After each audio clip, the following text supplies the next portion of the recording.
Silakan duduk kembali, Shalom. Senang sekali saya ada di YHS Jakarta dari 2006. Saya melayani di YHS di Malang, Palangka, Makassar, Palembang. Setahun bisa 4 kali, 6 kali di Makassar, Malang, Palangka, sampai 2013. Dan tahun ini bisa kembali lagi ke YHS. Dan pertama kali di Jakarta. Saya baru tahu ada YHS di Jakarta, saudara. Biasanya pasti. Saya sampai 2013 ya saudara, itu penuh banget di YHS. Makassar, Malang, Palangka, dan sampai tiba Oktober. Saya kena sakit kanker di Malang, saudara. Pas khotbah, nafas saya susah ngomong, saudara.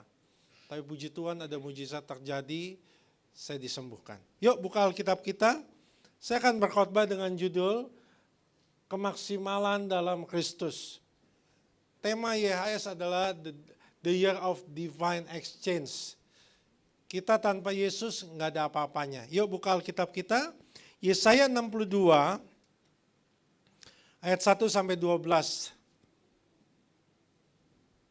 Saya dikasih Mami Hana, Bu Hana, sahabat saya yang paling baik, Alkitab YHS. Tapi saya lihat kok ujungnya nggak ada nama kitabnya, dan bersyukur di Android ada, saudara. Teman saya dari YHS Makassar, Hendrik Rudi, kasih tahu, oh ada Pak, dia bilang. Lalu di-downloadin. Yesaya 62 ayat 1 sampai 12. Saya baca ayat yang ganjil, saudara akan membaca ayat yang genap. Demi Sion, aku tidak akan menahan damaiku, dan demi Yerusalem, aku tidak akan beristirahat sampai kebenarannya memancar seperti cahaya dan keselamatannya seperti obor yang menyala. Ayat 2, Bapak Ibu.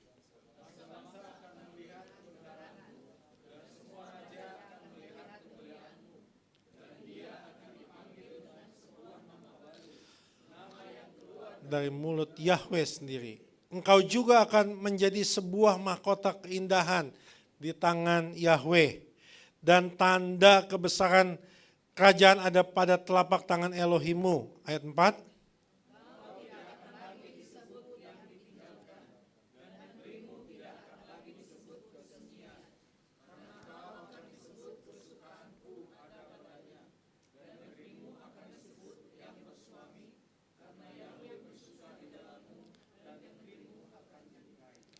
Sebab seorang anak muda akan menikahi seorang perawan.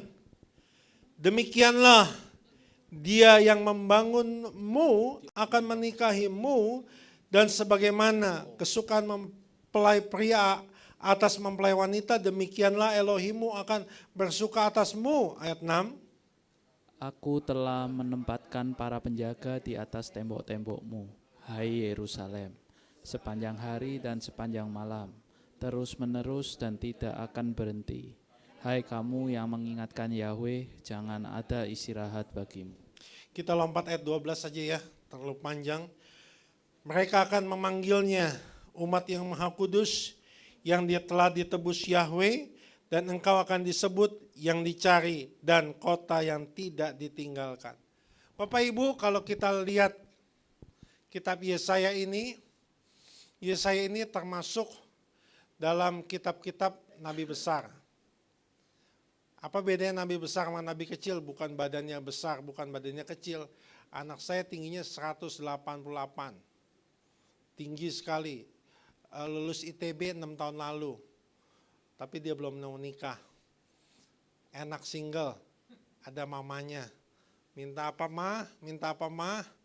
Nah, saudaraku yang kekasih dalam nama Tuhan, kalau kita pelajari kitab Yesaya, secara akademis umumnya terbagi dalam 3 bagian besar. Kalau kita lihat dulu, mengapa Pak Pendeta perlu diterangin beginian dulu? Oh iya, kita perlu tahu keadaan saat itu. Saudara menafsir Yesaya, cara nafsirnya beda. Saudara menafsir Amsal, Mazmur, cara tafsirnya beda. Saudara menafsir kitab Paulus, cara nafsirnya beda juga. Nah, kita perlu tahu dulu keadaan mereka, situasi mereka saat itu. Kalau kita baca pasal 1 sampai 39 itu konteks zaman kerajaan Yehuda. Abad ke-8 sebelum Masehi. Itu apa? Masa pelayanan Nabi Yesaya. Nabi Yesaya pelayanannya luar biasa, saudara. Kemudian Yesaya 40 sampai 55, jadi itu antara pasal 1 sampai pasal 66, jarak waktunya panjang sekali. Dari pasal 40 sampai 55 itu disebut apa, saudara? Detro Yesaya bicara kepada umat dalam pembuangan di Babel. Abad ke-6 sebelum Masehi. Dan Yesaya 56 sampai 66 sering disebut apa? Ini perlu kita tahu dulu. Trito Yesaya ditunjukkan kepada komunitas pasca pembuangan yang sudah kembali ke Yerusalem. Nah ini situasinya seperti itu. Mereka sedang ada dalam posisi pasca pembuangan kembali dari Yerusalem. Yesaya 62, saudaraku, berada dalam bagian terakhir. Nah, situasi politiknya apa? Tahun 586 sebelum Masehi, Yerusalem dihancurkan. Oleh siapa dihancurkan? Babel. Kemudian, saudaraku, keadaannya bagaimana? Nah, ini keadaannya. Kita perlu tahu dulu keadaan mereka saat itu. Kota masih hancur.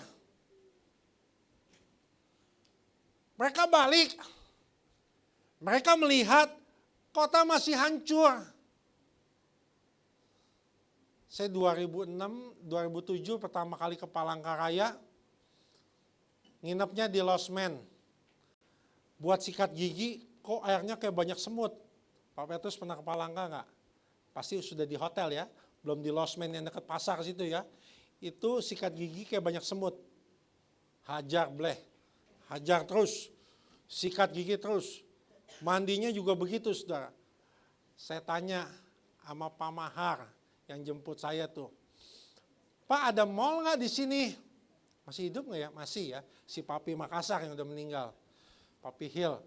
Aduh, Papi Hill tuh baik banget. Ada mall nggak di sini? Ada, Pak. Saya masuklah ke mall. Ya ampun, kecil amat mallnya. Ini mall apa-apa. Itu mending ada mall. Ini kotanya hancur. Nggak ada apa-apa. Kayak di Gaza tuh, sepi, hancur. Mungkin bisnis saudara hancur saat ini. Oh, banyak yang ngeluh. Saya punya teman tahun 13 ditawarin ruko. Dia beli banyak ruko karena teman saya satunya lagi rajanya ruko. Di ITC dulu satu ruko sampai MM-an. Dia beli 2 di ITC, 1,3 satu rukonya. Satu ruko, satu kios. Satu kios itu 1,3. Blok M Square beli. Taman Mini beli. Wah, dia beli banyak. Saya tanya, Cici kenapa beli? Habis katanya, kalau habis beli bisa dijual. Enak kan? Dijualnya bisa untung banyak. Belilah, pak, beli. Coba mau dijual, laku? Udah rugi. Masa mau nyalain, ini nggak bisa dong kayak kita main saham. Pada on the spot gitu, lu kuat nggak? Rugi. Tahu sekarang, nggak bisa dijual. Disewain juga nggak laku. Tuh ITC Mangga 2 yang dulu sepetak. Ini kios, di depannya ada kayak itu 2 juta loh.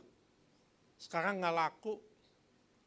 Sekarang kiosnya banyak, daripada dia mesti bayar maintenance fee, dia kasih pakai orang, supaya orang bayar maintenance fee-nya. Bisnis saudara lagi hancur kah? Yang jualan di Tanah Abang juga tutup. Bingung mau main apa? Mau main saham. Saham kita dicap negatif oleh MSCI. Mau main apa saudara? Saudara lagi hancur saat ini. Ini kita perlu tahu dulu, sama nih seperti kita lagi hancur-hancuran. Mau jual makanan, lihat pik. Pik 1 habis, pik 2 rame, toto habis pancoran. Masuk ke dalamnya lagi, habis. Ada teman saya juga jualan gitu, habis, tutup. Buka lagi, habis, tutup. Saudara lagi hancur-hancuran, kesehatanmu lagi hancur-hancuran kah? Hubunganmu sedang hancur-hancuran kah? Itu yang mereka alami. Di Yesaya 62 itu. Kemudian apalagi ekonomi lemah.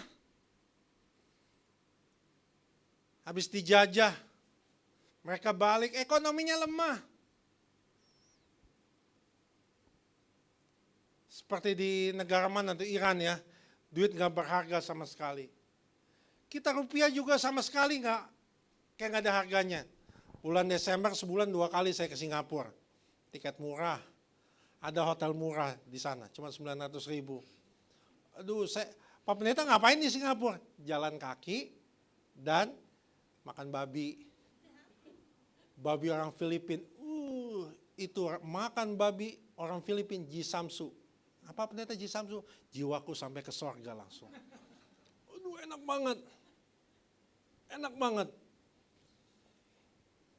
Begitu saya lihat, rupiah kita nggak ada harganya banget ya, 13.000 lebih.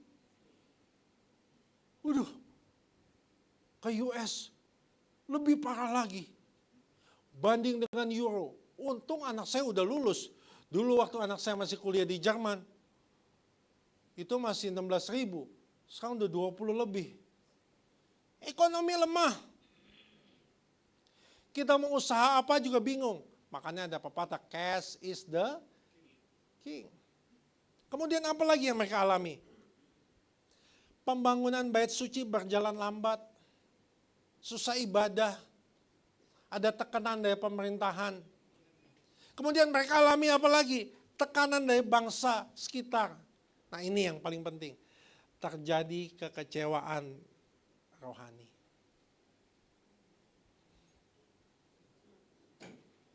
Mungkin saudara saat ini sama seperti bangsa Israel mengalami kekecewaan rohani. Tuhan, aku udah doa, mana jawaban? Tuhan, aku udah doa, kok penyakit gak disembuhin?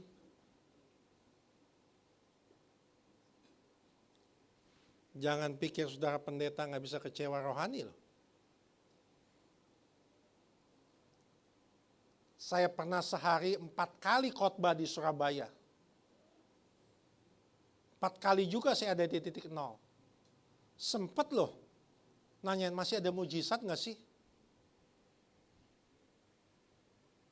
Kita ada di titik nol, goyang.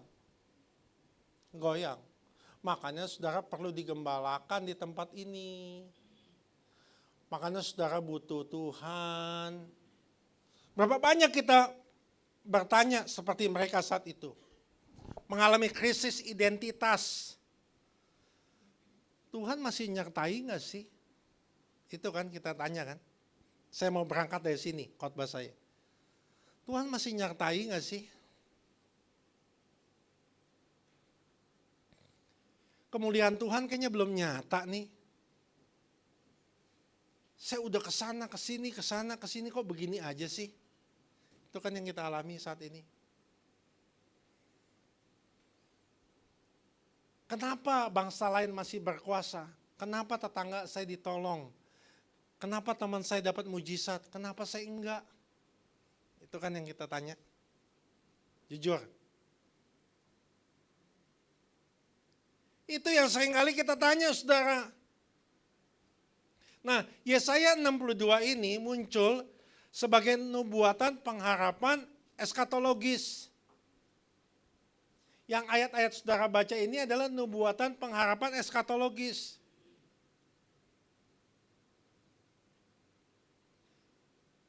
Next slide. Tapi seringkali ada banyak mitos yang nyesatin kita. Seperti situasi bangsa Israel saat itu. Kita kecewa secara rohani. Apa mitos yang menyesatkan? Mitos pendidikan. Saya nggak bisa sukses. Pendidikan saya rendah. Cuman S3, SD, SMP, SMA. Paling kuliah di mana kamu kuliah? Udayana. Kok Udayana? Udayana nggak usah kuliah dulu ya. Paling begitu. Mitos apa? Pendidikan. Kemudian mitos apa yang menyesatkan selanjutnya? Mitos nasib. Duh, udah nasib saya begini. Udah dah, bapak saya jual bakso. Saya pasti ujung-ujungnya jual bakso. Pernah ada seorang, saya tanya, kamu kerja di mana? Pertamina. Wih, hebat banget. Iya, bagian lapangan yang kalau masuk gang-gang teriak, minyak, minyak. Jangan ngomong. Ya nasib saya udah begini, Pak Pendeta. Kemudian mitos apa lagi yang sering kali buat kita mengalami kekecewaan rohani? Mitos kesehatan. Pekerjaan ini buat anak muda, aku wis tuwir. Aku gini-gini udah 56 loh. Istri saya 53. Tapi lihat dong, mana ada saya muka tua. Adik saya 49 udah kena stroke. Mukanya tua. Papa saya gitu, papa saya awet muda, adiknya tua. Jadi saya kena gen awet muda. Nah saudara, berapa banyak? Kita nih udah 50-an lebih ya. Beda loh, duduk kelamaan, badan kayaknya, aduh, coba umur 30 ya Bu ya. Duduk begadang juga kuat terus, hajar bleh, hajar terus. Coba kita udah tua, berasa. Naik motor, kejauhan dikit, berasa. Makanya beda batuk, orang umur 40 sama 80 beda. 40 kita bisa tahu deh batuknya.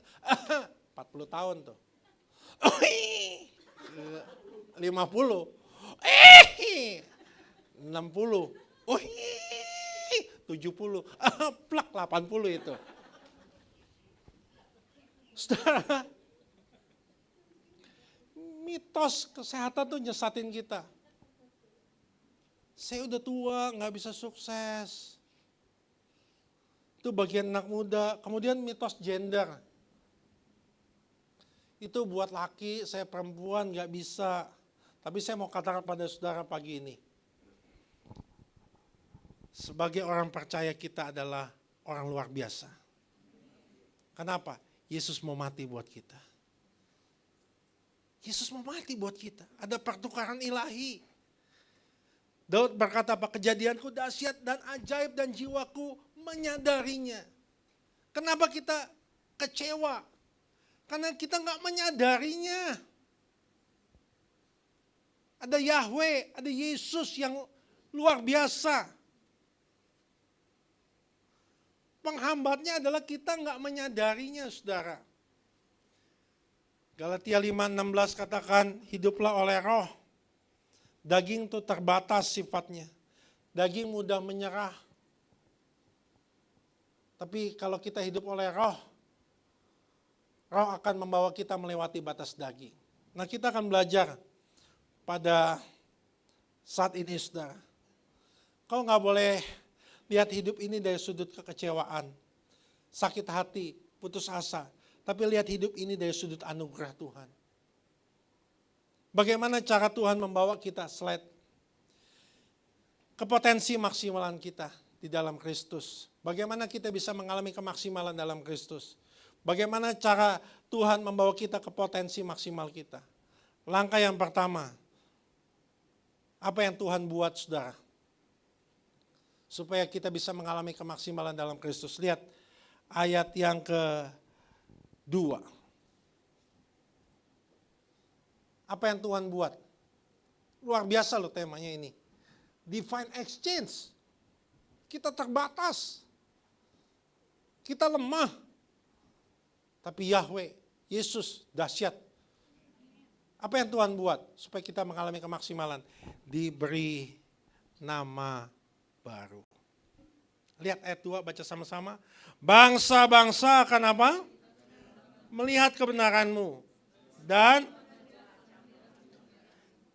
dia akan dipanggil dengan sebuah nama baru. Jadi langkah kita supaya mengalami kemaksimalan dalam Kristus, Kristus kasih apa? Nama baru. Luar biasa nggak punya Yesus? Apa bedanya kita dengan orang dunia? Ada anugerah. Dikasih nama baru. Dikatakan apa lagi? Nama yang keluar dari apa? Mulut Yahweh sendiri. Dikasih nama baru. Orang tua kita boleh kasih modal, tapi Yahweh kita kasih apa? Nama baru. Nama, bukan sekedar sebutan saudaraku. Dulu saya Jakarta asli, di daerah Kampung Janis.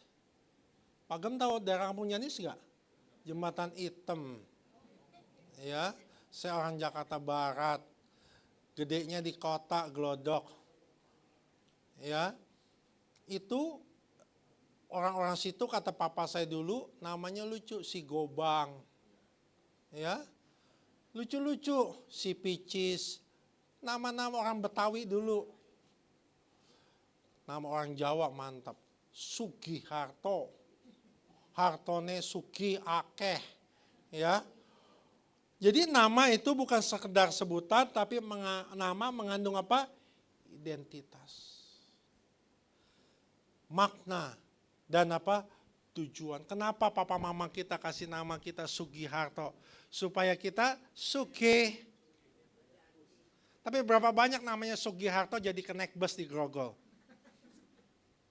Berapa banyak? Dalam Alkitab ketika Tuhan memberi nama baru selalu menandai perubahan hidup dan rencana ilahi yang baru. Jadi saya yakin jemaat di tempat ini dapat nama baru, ada perubahan hidup yang dahsyat. Ada rencana ilahi yang baru. Banyak orang yang hidup masih terikat pada nama lama. Siapa? Si Kojoni, tukang godain istri orang. Berapa banyak kita dicap itu? Nama lama. Sama siapa? Kok Alek? Yang tukang main capsa, koprok tuh di situ. Dulu saya masih muda suka main koprok, saudara. Bandar selalu kalah. Kenapa? Saya punya kartu cadangan di dompet. Dari SMA itu ada tukang koprok pakai apa pikul dulu, kan nggak ada handphone. Pakai pikul dia datang ke sekolah, ya berani datang ke sini, habislah duitnya. Kita punya kartu cadangan semua, saudara, habis semua. Nah, saudaraku, berapa banyak kita dulu disebut penjudi? Berapa banyak dulu kita disebut penjina? Nama lama tuh. Yang membuat hidup kita nggak maksimal. Tapi pagi ini, Tuhan ingin hidup kita maksimal. Oleh sebab itu anugerahnya dahsyat. Dia kasih kita nama baru. Berapa banyak kita dicap orang pendosa, nggak layak. Next slide. Apa bahasa Ibrani yang nama baru? Cadas. Shem cadas. Artinya apa? Nama baru menandakan perubahan identitas. Contohnya siapa? Abram menjadi Abraham. Kejadian 17 ayat 5. Dari bapa yang ditinggikan menjadi bapa banyak bangsa. Kejadian 32 ayat 28. Yakub menjadi Israel. Dari penipu menjadi pemenang bersama Yahweh. Dulu mungkin kita dicap sebagai penipu, penjudi. Tapi dengan nama baru yang Tuhan kasih pagi ini, kita menjadi pemenang bersama Yahweh. Tuhan gak lihat siapa kita dulu, saudara. Duh, manusia tuh gila banget. Saya bilang tuh bahasa Betawinya tuh, dia selalu kasih stigma kita. Lama-lama. Setiap lihat kita, lu deket-deket dia, suami lu diambil orang tahu. Masa sih?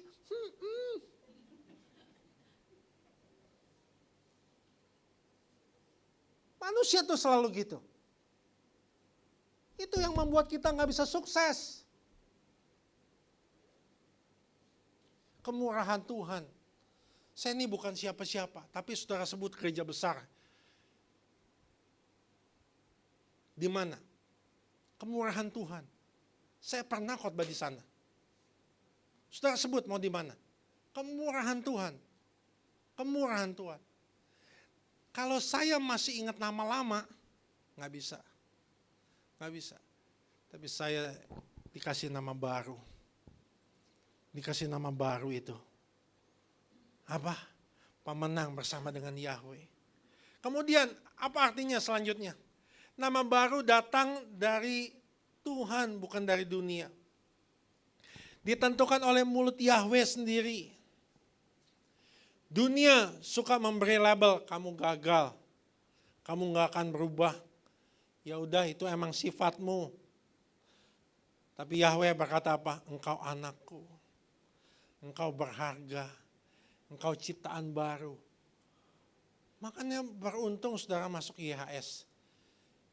Istilahnya kita bisa istirahat dari serangan dunia ini yang begitu hebat. Capek loh. Capek loh. Saudara diserang terus capek gak? Capek loh. Capek, kita capek. Makanya saudara ada di IHS ini, saudara bisa istirahat. Akhirnya aku dapat nama baru. Pernah gembala saudara intimidasi saudara. Kamu gagal, kamu orang dosa, gak boleh melayani. Enggak. Gereja yang dilingkupi anugerah Yahweh, dahsyat. Saudaraku yang kekasih dalam nama Tuhan. Saya punya kesaksian. Saya khotbah di Emporium. Waduh, tahun 13 tuh waktu gereja belum pecah. Gereja-gereja banyak yang pecah tahun itu. Kemudian setelah saya khotbah,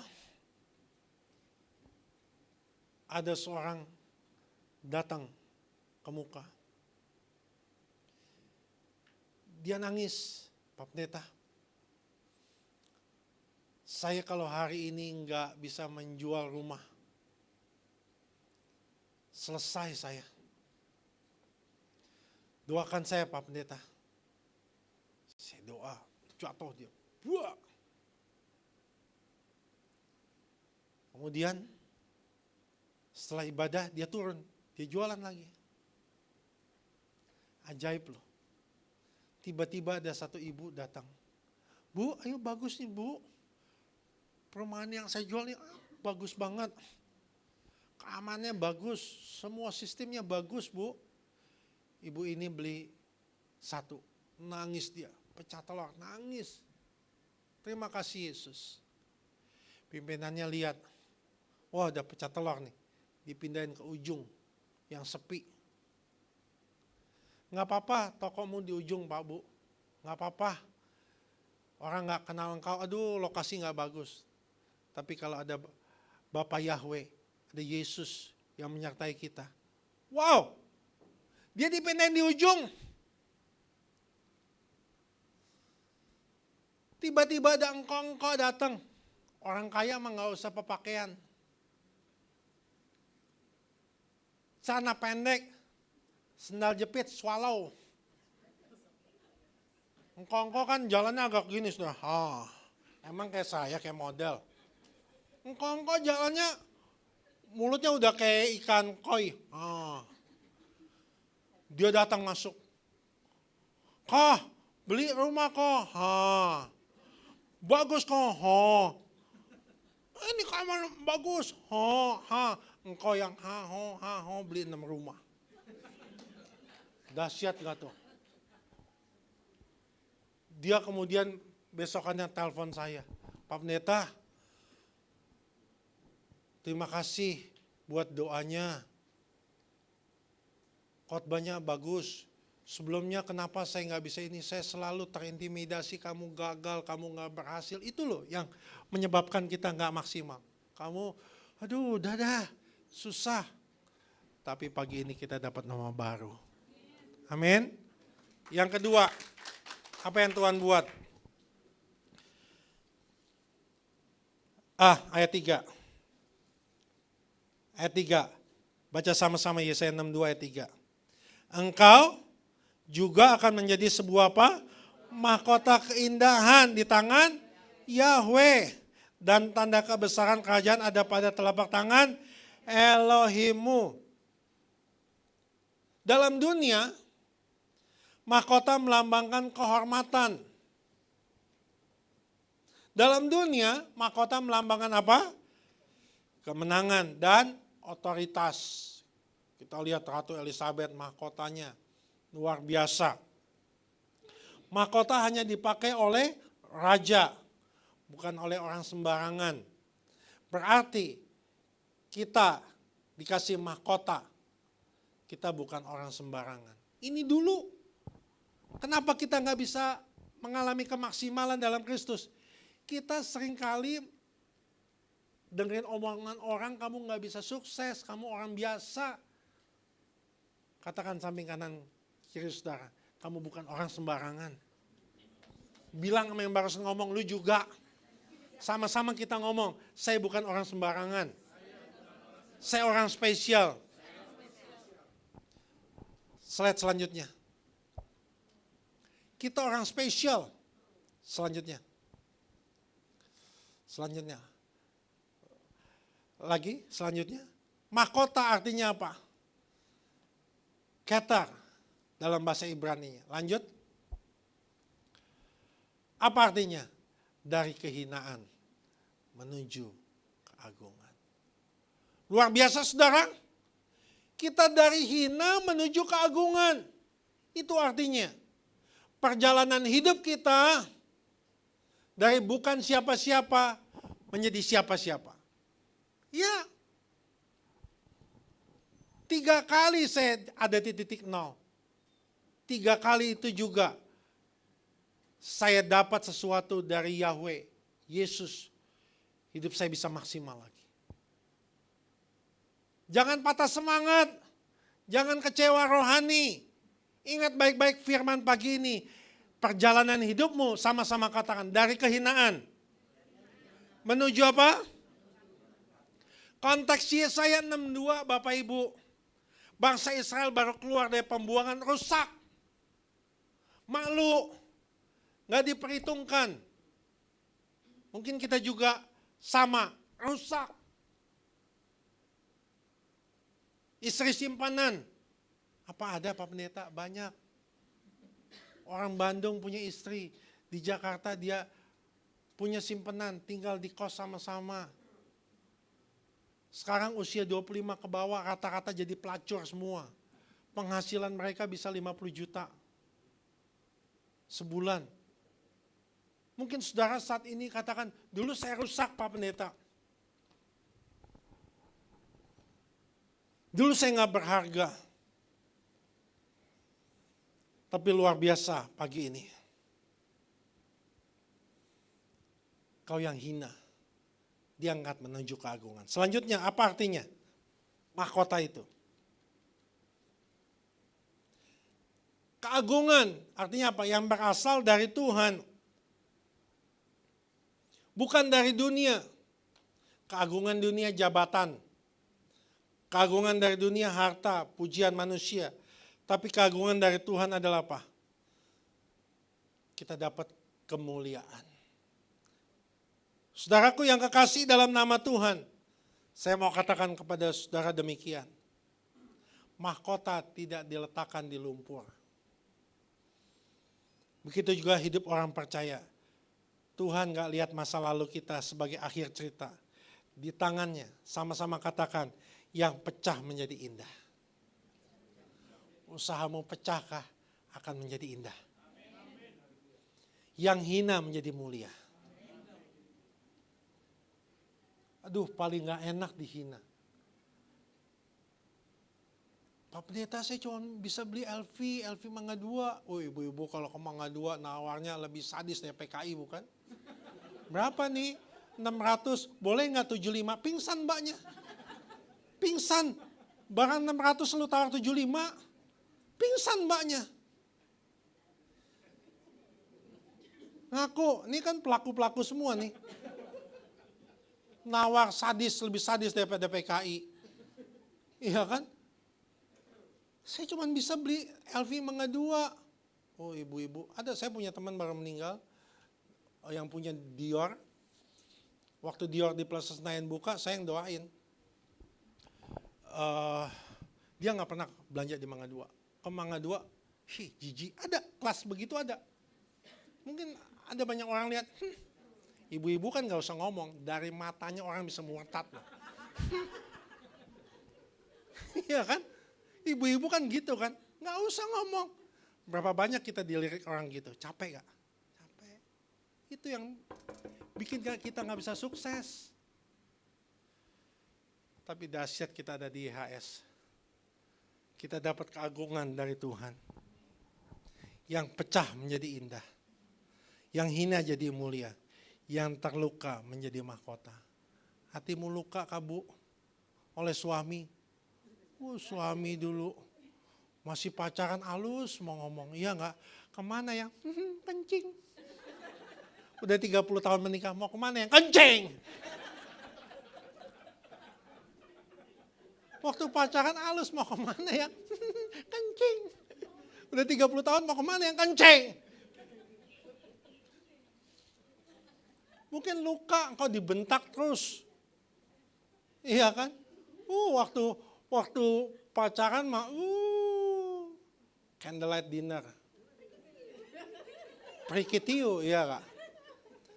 Dari mana datangnya lintah dari sawah ke kali, dari mana datangnya cinta? Dari mata ke hati. Wih. Ceritanya si Joni sama si Siska lagi candlelight dinner. Steak. Makan steak jangan sembarangan. Mesti steak yang luar. Kalau sembarangan, depan rumah saya Holiko. Saya pernah pesen yang 200.000, itu rasanya kayak sendal jepit. Dia makan di Outback. Saya lagi makan gini, si cewek bunyi. Tapi namanya masih pacaran. Apa yang cowoknya kata? Lanjutkan sayang, bagus buat kesehatan. Makin bunyi gak? Makin bunyi. Tapi setelah 30 tahun nikah, masih bunyi gak? Masih, tapi responnya beda. Dulu lanjutkan sayang, sekarang setelah 30 tahun nikah dia bilang apa? Gue kayak makan di kandang kebo nih, Mungkin kau luka dikatain suami. Mungkin kau luka dikatain suami. Pak Pendeta pernah luka gak? Saya tiap hari dilukain banyak orang. Saudara pikir penginjil begini, saingannya gak banyak lebih sadis daripada orang dunia. Sikut-sikutannya lebih keras. Tapi saya mau katakan, yang luka menjadi mahkota. Saudaraku yang kekasih dalam nama Tuhan, ada seorang sales. Cepet ya, udah 3 menit lagi. Biarin dah, jarang-jarang ini. Sales ini di PHK. Di PHK. Di PHK. Habis-habisan, suaminya juga. Tapi istri sama-sama katakan, di pundak saya. Bilang Bu, di pundak saya, tepok-tepok pundaknya. Ada masa depan suami dan anak-anak saya. Dia keluar, Pi kamu di rumah, biar aku jalan. Dia tawarin, gagal, sampai satu saat, singkat cerita ketemu satu om. Om punya properti dek, dari om 90M aja, terserah kamu mau jual berapa. Properti 90M, siapa yang mau beli? Rumah Anang aja tuh diiklanin gak laku-laku. Saudara kayak bingung gak tahu Anang siapa, baru turun dari Kalimantan ya saudara. Saya sebut Anang kayak 25M gak laku-laku, ini 90M.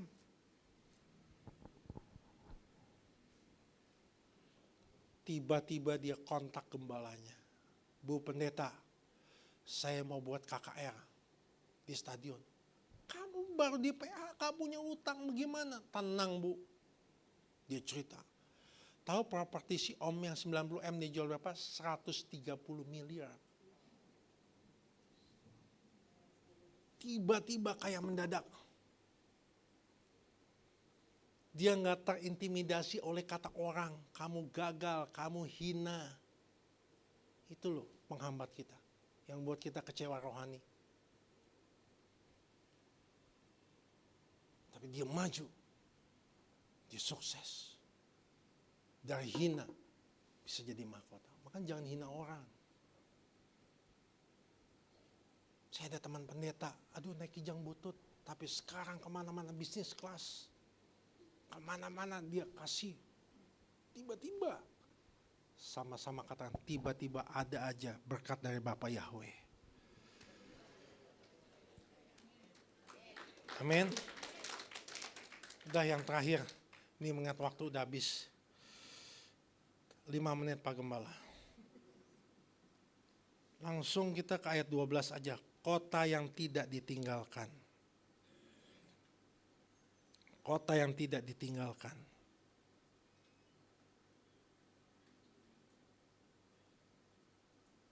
Baca sama-sama ayat 12, 1, 2, dan 3. Ayat 12, tolong tampilkan Yesaya 62 ayat 12. 1, 2, dan 3, baca sama-sama.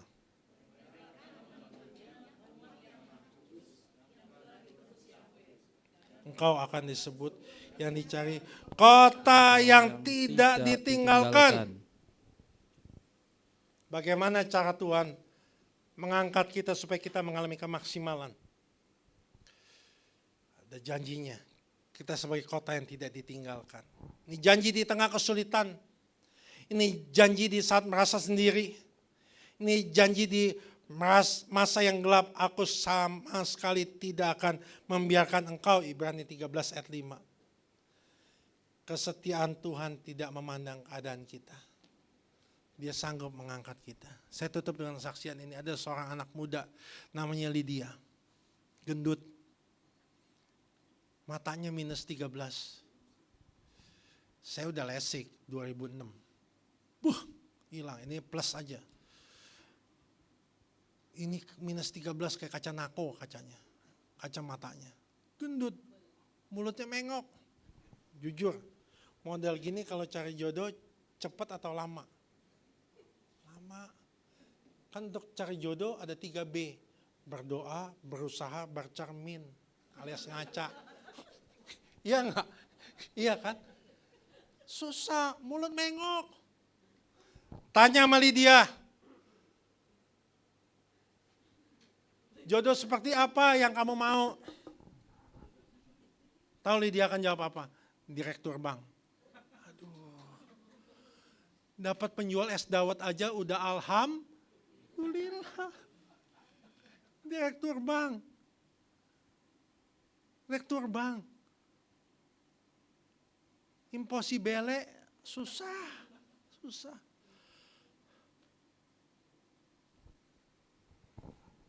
Adakah sesuatu yang sulit bagi Bapak Yahweh? Satu saat ada direktur bank datang ke kotanya dia. Ini kisah nyata.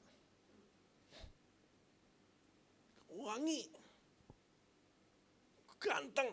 Gak beda-beda jauh sama saya. Ganteng. Sabtu dia datang, Minggu dia mau ke gereja tanya. Reception, di mana gereja? Saya bukan Kristen. Tanya supir taksi. Woi, supir taksi kan tahu di mana gereja. Prinsip supir taksi lebih jauh, lebih baik. Oh. Apa beda kita naik taksi sama bule? Bule naik taksi, wow, beautiful. Kita naik taksi kayak apa? Kayak nonton bola. Ya, goceng, ya, ceban, ya. Itu bedanya bule sama kita naik taksi. Sampai di gereja. Di gereja kan orang bisa tahu mana yang baru, mana yang lama kan. Enci tiap minggu pasti duduk sini. Bapak tiap minggu pasti duduk sini. Berani ada yang tempatin tempat Bapak, awas loh. Tahu kan? Kita tahu kan? Bapak Gembala tinggal lihat, oh mana nih tempat duduknya kok kosong. Biasa kita tiap minggu duduk tempat yang sama nggak, Ci? Betul nggak, Ci? Iya kan? Bu, betul nggak? Tiba-tiba ada orang baru kan kaget semua. Ternyata di gereja itu kan ada kelompok-kelompok. Ada satu kelompok di gereja itu, kelompok nggak laku-laku. 16, 17 kan, weh, belagu kan. Siapa kamu? 25, 30. Kamu nggak tahu siapa saya? Master UGM. 35, 36 mulai bingung. Siapa ya? 41, 42, siapa aja boleh dah, buy one get one free. Iya nggak? Ini yang 35-an. Waduh. Habis ibadah, kenalan lah. Kita kasih nama kelompok Cherry Bell. Masih ingat Cherry Bell? You are beautiful, beautiful. Cibi, cibi, cibi, cibi. Ya kan? Singkat cerita kenalan. Tapi dingin aja. Direktur ini. Dia tanya, kamu gak punya teman yang lain? Oh ada, lagi ngajar sekolah minggu. Namanya Lydia, dipanggil lah Lydia. Lydia sini. Masuk Lydia. Singkat cerita, mereka bisa pacaran. Singkat cerita, mereka bisa menikah. Bulan madu ke Eropa. Ditunggu pas balik. Kok bisa nikah sama dia? Dia bilang, suami saya anugerah dari Bapak Yahweh. Saudara lihat mulut saya mengok. Mana mungkin dapat direktur bank. Tapi Yesus jawab doa saya. Kenapa dia bisa mau? Karena dia punya kelainan di mata. Dari kelas 1 dia kalau buat garis lurus pasti mengok. Jadi dia lihat semua wanita mengok. Baru lihat saya mulutnya lempeng. Jadi selama ini dia lihat semua wanita mulutnya apa? Mengok. Baru kali ini dia lihat apa? Wanita mulutnya lempeng. Nggak ada yang mustahil bagi Yesus. Apa masalah Bapak Ibu pagi ini? Yesus sanggup jawab. Yuk kita bangkit berdiri berdoa. Bersyukur buat pagi ini. Kami lemah, kami hina, kami capek. Kami kecewa seringkali. Kami jujur di hadapan-Mu. Tapi Yesus sanggup angkat kami, dikasih nama baru, mahkota, kota yang tidak ditinggalkan, dan kami akan mengalami kemaksimalan. Berkati Bapak Gembala, Ibu, jemaat dalam nama Yesus. Amin. Silakan duduk, saya kembalikan. Oke. Ya, terima kasih Pastor Budi. Tuhan Yesus memberkati. Ya, Bapak Ibu, saya pertama sekali dengar Pastor Hosea Budi ini khotbah mungkin 15 atau 17 tahun yang lalu di Malang. Waktu khotbah di Malang. Jadi waktu Pastor Gary minta ke saya supaya Pastor Hosea Budi, kenal gak Hosea Budi? Sepertinya kenal. Saya buka di TikTok, di Instagram, Facebook. Oh ternyata iya, gak berubah-berubah wajahnya Pastor ya. Awet muda, 15 tahun yang lalu sama seperti ini ya. Memang orang yang diberkati. Tapi orang yang diberkati pernah berada di titik nol ya Bapak Ibu ya. Jadi oleh karena itu kalau Bapak Ibu berada di titik nol, ayo pasti akan bangkit dan diberkati kembali. Amin. Ya, terima kasih Pastor Budi, Hosea Budi, biar pelayanan Pastor semakin diberkati Tuhan Yesus. Salam dari Pastor Gary, Tuhan Yesus memberkati. Dan Bapak Ibu, nanti selesai ibadah, tolong Hani, handphone saya, biar saya sekalian, sorry. Ya, mulai bulan Maret kita akan mulai ibadah couple kemarin banyak diskusi bicara, nanti di couple ini khusus pembicaraannya kita khusus berbicara tentang suami istri seperti apa, atau komunikasi menantu dengan mertua itu, dengan ipar-ipar itu seperti apa. Nah itu nanti dibahas di couple. Jadi bisa berdiskusi, nanti ada sharing firmannya berapa menit, lalu diskusi, atau suami istri di yang baik itu seperti apa. Jadi mulai awal Maret sudah mulai, nanti boleh dibuat PP-nya, sama Bible study juga sudah mulai kita buat nanti setiap hari Rabu atau hari Kamis atau hari Jumat ya. Jam 7 malam ya, nanti antara hari Kamis atau hari Jumat. Ini ada sertifikatnya ya Bapak Ibu ya. Jadi yang mau bergabung silakan. Jadi nanti ada sertifikat keluar dari sinode. Jadi silakan supaya sama-sama bertumbuh. Dan yang terakhir YLC tanggal lupa saya tanggalnya. Di bawah tanggal 18 hari Selasa, Rabu, Kamis 3 hari. Selasa, Rabu, Kamis acaranya di Malang. Jadi bagi Bapak Ibu yang mau bergabung bersama-sama, bisa kita berangkat entah naik kereta api atau naik bis, karena dari Palembang berapa? 11, 12, 13 ya, 11, 12, 13 Selasa, Rabu, Kamis YLC-nya. Dari Palembang, Jambi mereka akan berangkat naik bis. Ayo dari Jakarta kita berangkat sama-sama ya. Siapkan waktu, siapkan dananya masing-masing. Kalau untuk selama acara konsumsinya ditanggung dari pihak sinode, tapi untuk tempat tinggal, transportasi ditanggung masing-masing ya Bapak Ibu ya. Oke, jadi nanti selesai ibadah khusus anak-anak sekolah minggu diutamakan.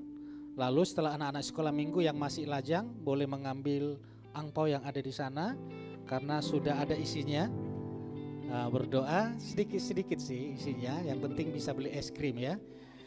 Berbeda-beda, ada yang mungkin 10.000, 20.000, 30.000. Jadi yang kalau dapat 10.000 boleh nggak diganti? Nggak boleh, makanya doa dulu ya. Sekali ngambil, itu ada angpaunya, kalau saya hitung ada 17. Sementara anak-anak di sini ada 9. Jadi sisanya nanti pokoknya yang SMA, kuliah, baru yang masih lajang. Yang sudah berumah tangga harus memberikan angpau, bukan dapat angpau. Oke, demikian pengumuman tambahan. Tuhan Yesus memberkati. Kita akhiri ibadah dengan sukacita. Mari jemaat Tuhan kita bangkit berdiri semuanya. Aku diberkati, aku dipulihkan oleh Yesus Tuhan Rajaku. Sekarang ini aku diberkati, aku diberkati,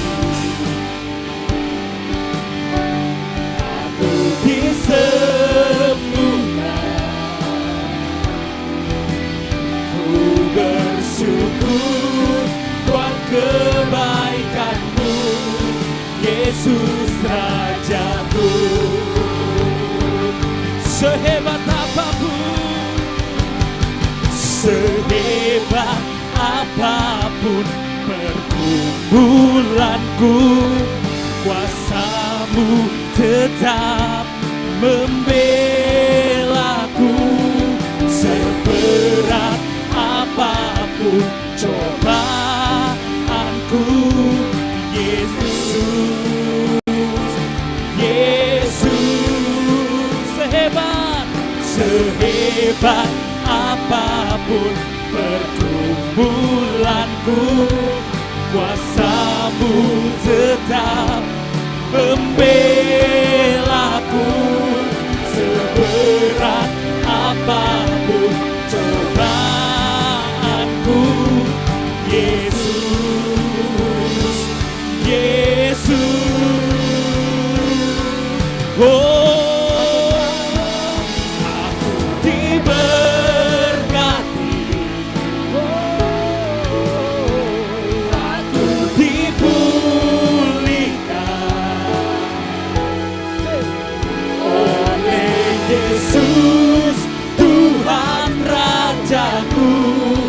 sekarang ini.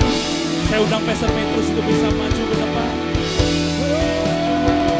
Aku diberkati, aku disembuhkan, aku disembuhkan. Ku bersyukur buat kebaikanmu, Yesus Rajamu. Ku bersyukur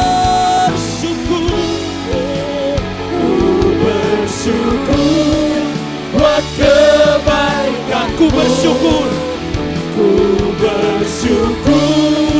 buat kebaikan. Ku bersyukur buat kebaikanmu, Yesus Rajaku.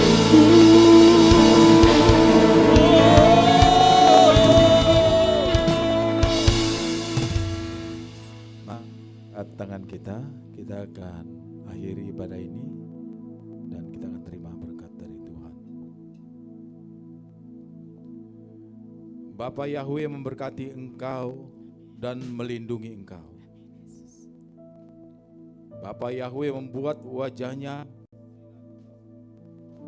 dan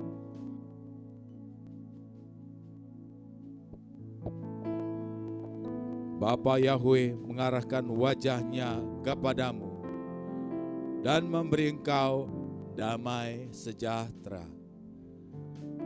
Diberkatilah pernikahanmu, diberkati keluargamu, orang tuamu dan anak-anakmu, diberkati usahamu, pekerjaanmu, studimu, pelayananmu.